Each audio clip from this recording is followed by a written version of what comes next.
For 3 long weeks, this man and I have not been able to do this show because it was preempted on ESPN2 by various sports events. So for 3 weeks, I have stored up opinions for this man. I am about to unleash. He had better be ready. You're not supposed to make me laugh. Am I really supposed to be worried about you? Yes, you are. Here we go. It's now FOP, that's friend of the program, Jerry Ferrara. Die-hard All Things Knicks, starring in the All Things New York, excuse me, starring in the Entourage movie. Thanks so much for joining us. I'm sorry, I haven't recovered from the back yet. Just watching some of those highlights, it just hurt my soul. Either has this guy. That's why he's just quiet over there. Let's talk about your Knicks, because we talked about... You know what, I can just leave now, because I don't think I'm going to get a word in edgewise between No, Go ahead and talk, Skip. Yeah. Just don't irritate me. Yeah, I'm about to. Listen, Skip already won. We talked about his Spurs. Your Knicks. Let's talk about what they did or didn't do, for that matter. And I really want to hear what you have to say, because I missed you guys being away so long. So much has happened, and now you're back. But look, I'm being a little foolish because I'm very, very excited, because I think we could win more than 17 games with this team. I'm actually contemplating. Stephen A., you should come. I want to go to the Knicks-Lakers Summer League game after this, because I think that's the best matchup we're going to get. When is it? 2 p.m. today. 2 p.m. today? We go right from here. Got a private jet to go to Vegas? Well, maybe one of our friends who's watching, somebody reach out, give us a lift. Maybe. In and out, see D'Angelo versus Kristaps. I would do that. I'd do that if you had a private jet. He's won me over. He's won me over. He has? He has. At 7 feet 3 inches tall? Here's my issue with the pick, okay? If he turns out to be an 11-5 guy, which would be a very nice NBA career, I still think it's going to be a disappointment. There's so much hype now around him being Dirk, which is almost impossible to live up to that. I think if he has a solid career, it's still never going to be enough. And that's what concerns me the most. I love the Jerry and Grant move. We actually, again, I'm getting caught up in the summer league stuff. It looks like my pickup game at times, but he looks good in the summer league. Go ahead, Skip. Well, Porzingis looks good in summer league. Yeah, he looks fantastic. You're going to hang your hat and Phil Jackson's hat on Porzingis in the summer league, where, to my eye, as I watch him in summer league, he can't get any inside position on anybody because he weighs like 165 pounds. He did get back down quite a few times. He's going to have to put some weight on, but I think that protein shakes. More than that, we're going to have to send him more than that. I'm not hanging my hat on it. I'm hanging my hat on the fact that the Knicks in the East actually have a young team now that is worth watching on an excitement level. Whereas last year we were sold the goods of Calderon and Jason Smith and expecting to make the playoffs with that team. That was never going to happen. We at least have a young team and are hopeful, and we don't have a draft pick next year, so this has to work. It has to. Do you see a highly skilled big man, Mr. Smith, and Porzingis, Kristaps? He's great on Instagram. Is he? He's pretty good. I got to check that out. See, Skip's messing with me, man. Let me be very clear, because when I went on SportsCenter, that was immediately after the draft. I remember. Came out of vacation.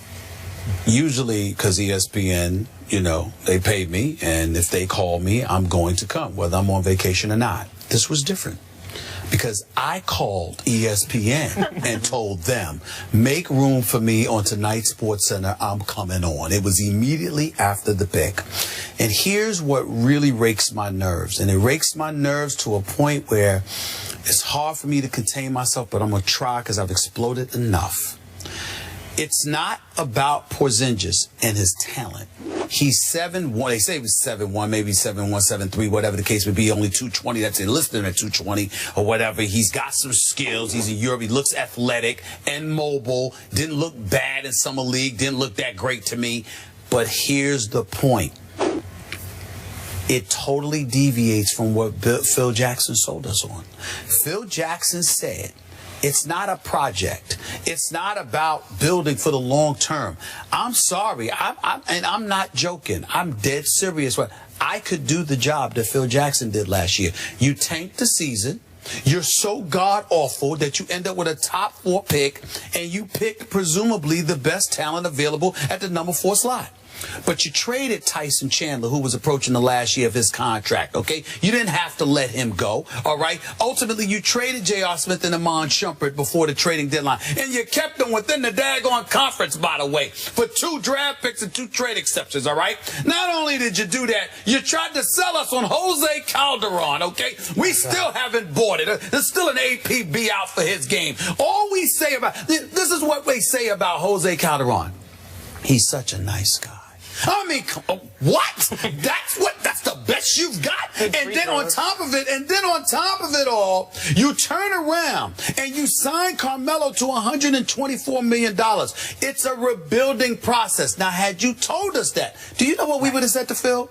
Go ahead and let Carmelo go. Or sign and trade him. Don't bother, because we don't need to watch Carmelo Anthony, one of the top 5 offensive players of this generation. We don't need to watch Carmelo Anthony lose night in and night out. Let him go somewhere else, get something quality for him in return, and build. And it would have been a reclamation project that we all would have accepted, because you know what? All right, you sold us on that. You told us. The problem is, Phil didn't tell us that. He said it's the Eastern Conference. We should be able to compete for playoffs. I just need to make these moves. And clearly, he lied. He hoodwinked us all. The man went on 3 road trips last year, ladies and gentlemen. 2 of them were to L.A. Clippers, Lakers. I'm sorry, doesn't he live out here? I do believe he lives out here. That doesn't count as a road trip. That counts as you going home. Other than that, you went to London. The man, listen, when you got executives, watch these executives in this league. They're all over the place. They're at Summer League, they're at the games, they're traveling on the road. Not Phil Jackson. And if you're going to develop, I like Derek Fisher. You know how I feel about Derek Fisher. But if you're going to develop talent, don't you need to have somebody who's experienced as a coach in developing talent, as opposed to somebody who's never coached on any level in his life? Everything Phil Jackson has done, he has lied to us, and that's the issue. He didn't intentionally hoodwink you. He thought, I am Phil Jackson. I will set up shop in New York City. I will open my arms, and they will come. All the big free agents will come to New York because they'll want to serve me. So he didn't lie to us. He lied to himself because he's so arrogant, so he deluded himself. Yeah. Either way, he lied, damn it. Let's get technical, Miss Samantha. Right. You lied to yourself, you lied to us. It's all the same to me because you didn't tell the truth. And in the end, here's what it comes down to. And I'm getting sick and tired of people who cover sports not picking up on this, especially when it comes to the NBA. When you are an executive and you don't recruit in free agency, you are not doing your job. True. Yeah, you can go draft. We got scouts and player personnel directors for that. The executive is supposed to be the dude that sits there and says, this is what I'm building. Come here. And Phil Jackson clearly is. Robin Lopez. He's not bad. I like Aaron Aflalo. Listen, Robin Lopez is a role player. Aaron Aflalo can play. But listen, Aaron Aflalo, Robin Lopez, and Jerry and Grant. Williams. Listen, Jerry and Grant. Stop it. Jerry and Grant. Listen, Jerry and Grant. Jerry and Grant out of Notre Dame, is a really quality point guard. You don't need a point guard in the triangle. No. Everywhere you turn, it's just awful. Just awful. There's a bigger problem that's happening, too, is because clearly free agents want to go to winning teams, as Monroe proved. So if it's another 18-win season... Thank you, Molly, because we lost out on Greg Monroe to Milwaukee, who, by the way, Jason Kidd is doing a hell of a job. Oh, he really is. He is doing a special job. He really, really is. And they had him. Remember, he left the Knicks to go and be a coach of Brooklyn. He's right in your backyard. Everything that's associated with the Knicks, they lose. Okay, Everything. I am sick of talking about the New York Knicks because they bore me now. So let's talk about a team that does not bore me. Your Giants. Because I think they will be a threat to my Dallas Cowboys in the NFC East this year, though they might be missing their best pass rusher because of fireworks. Your thoughts? Well, when I first heard that, I was hoping that it was just something that was maybe going to be over-reported and was a minor thing and there wasn't much going on in the news cycle. And then you start hearing, like, we don't think it's career-threatening, so my radar went up immediately. And then there literally comes into play, like, his career. It's not even so much like as a Giant fan, yes, I want him on the field, but then also on a human level, like, you don't want to see, and I say kid with all due respect because he's younger than me, lose a career because of an accident like that. I do wish that you know, some of these guys would just realize you just can't do the things that you used to enjoy doing as a kid. It's just a level of you got to put it down and let someone else do it. All right, can we start with the niceties? He was stupid. I mean, that's just what it comes down to. You got $14.8 million on the table to sign for. Let's light him off. And you're gonna play around with fireworks? Really? You don't know better than that? I have no patience. Look, I am allergic to idiocy. There's a lot of things that we can tolerate. Idiocy should be one of them. There's certain dudes that deserve to miss a season just because they do something stupid. Just because they do something stupid. Right, but not a career. And that's why I started to feel nervous. Because when they start saying career it won't end his career. No, but I'm saying that was the first. He might not be able to grab as well, but it's just fractured. And it's not going to end his career. He's going to play, but he ain't throwing the football. He'll be all right. Yeah. Well, we'll see. You know, we'll see.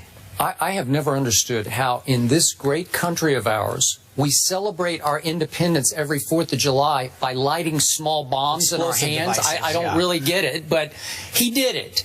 That should be in the contract. I always tell you, you shouldn't be in clubs after midnight. That should be in the contract. Skydiving, bungee jumping, motorcycle riding, firecracker popping on the 4th of July. It is idiocy of the highest order. And he comes off to me every time I see him interviewed or I watch him on the sidelines. He's like an overgrown kid, and I don't think he's grown up. Maybe he'll grow up now. Well, listen, here's the embarrassing part.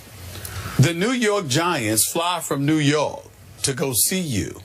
And they can't get in to see you because your family or whomever it was shielding the Giants from getting in to see you. And you thought hiding for them would elevate your stock? I mean, really? I mean, really? You don't think that they would have something inside of them that says, maybe this is worse than what it appears? Because we want to see you and we can't even see you? Really? You know, you're taking millions from them. And by the way, JPP hasn't been the same in years. He hasn't been what he used to be. After that back injury, he was never the same. Oh, right. He did have a decent amount of sacks. No, he's big time. He's a big time talent when healthy. And they need him.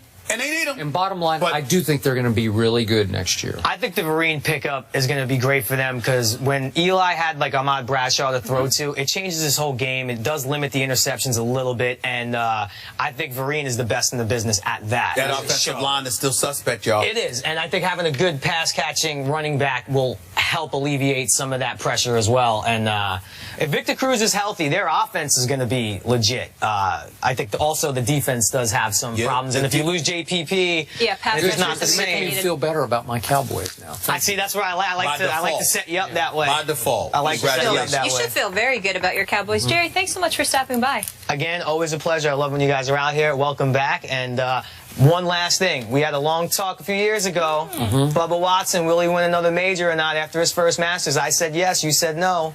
I had the research team check. He's got one since. I'm not often right. Is he going to win another one? Yeah, why not? Next weekend? Yes, why not? I think Jordan Spieth actually has a shot to win 3 in a row. Well, wow, that's really stepping out. When well, you it just is. Shot under 20. Well, it is when he just won the John Deere Classic, and now he's got to fly to St. Andrews. I'm just saying, you acting like that's a big deal. You're really stepping out on a limb there the way he looked. Guys, speaking of 3 championships, Dwayne Wade has that, and he decided to keep his talents in South Beach. But have the Heat done enough to compete with the Cavs in the East, that weak Eastern Conference? That debate is coming up next.